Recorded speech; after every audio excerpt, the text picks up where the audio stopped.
Friends, since what I am about to argue and explain might sound so incredible to many of you, let me start by establishing some credential of why you should give me a couple of minutes of your time on the subject of this financial crisis and our current bank regulations.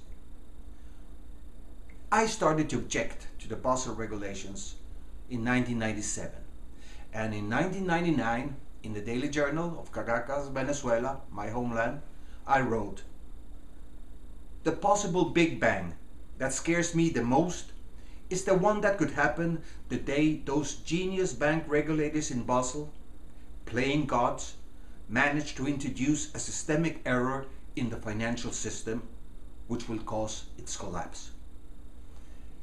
In March 2003, now in the Financial Times of London, I wrote, "Everyone knows that, sooner or later, the ratings issued by the credit agencies are just a new breed of systemic errors about to be propagated at modern speeds." And in October 2004, in a formal written statement delivered as an executive director of the World Bank, I warned, "We believe that much of the world's financial markets are currently being dangerously overstretched through an exaggerated reliance on intrinsically weak financial models that are based on very short series of statistical evidence and very doubtful volatility assumptions." And so let me explain what is this big mistake that the Basel Committee made primarily in the Basel II regulations. The markets and the banks, they consider risk information, included credit ratings, when they set the risk premiums and the corresponding interest rates. And so then, when the regulators used exactly those same credit ratings to set the capital requirements, they made double consideration of these. And you know that any perfect information, if it's considered twice, might be imperfect, even when they're absolutely correct. But in the case of credit ratings produced by human fallible agencies, of course, to increase the consideration of something imperfect is something truly explosive. These credit ratings produced the absolutely wrong incentives. They created some minimum capital requirement for everything that was officially perceived as not risky, like AAA ratings, like some sovereigns, not with AAA, but slightly less good rated. And they set up relative high capital requirements, at least in relative terms, to everything that was officially perceived as risky. Like, of course, the small entrepreneurs, small businessmen. As a result of this, three things happen. First, of course, the banks went and drowned themselves in AAA rated waters, which is, of course, what has us here now in this crisis. The second, since the bank abandoned small businesses and entrepreneurs, we have very little new job creation. And third, some of these very small capital requirements, which allowed leverages way over 60 to 1, were the one who served as growth hormones for the group of banks we now know as the one too big to fail. How come they did this mistake?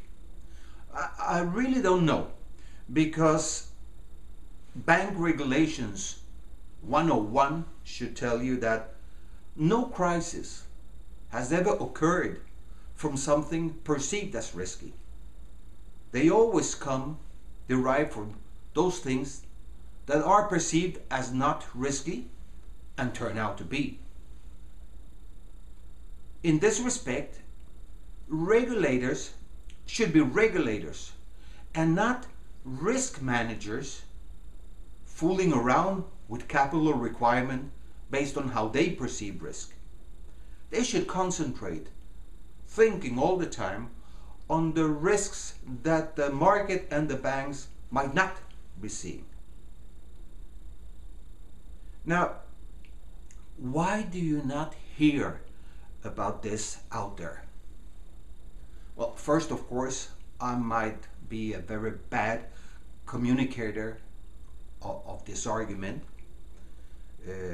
that I have spelled out in thousands of blogs, letters to the Financial Times, about 500, different seminars. But I don't think so, because over all these years, I have never ever received one argument that tells me that I'm wrong. I hope someone would tell me I'm wrong if that's so, because at least then I could get out of this responsibility that I truly feel I have of conveying the message. Then of course it is so hard to believe that experts can foul up so much, that they can make such a stupid mistake. So that makes it difficult to get the message over. And also, the whole paradigm, capital requirements based on risk, higher capital requirements when the risks are perceived as higher, lower capital requirements when the risks are perceived as lower, sounds so extremely logical that and sounds being able to promise and deliver so much, a world without any bank defaults, that people want to believe it and really push aside the argument that that consideration of perceived risk has already been taken care of by the market. And then we have, of course, the other truths driven by agendas.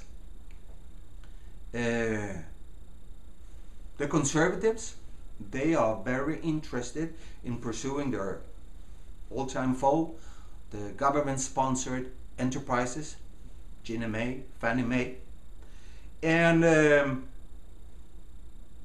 the progressives, how they call themselves, well, when they speak about deregulation as being the causant of all this, it is hard for them, truly hard for them, to swallow and to accept the possibility that in fact it was a bad regulation that caused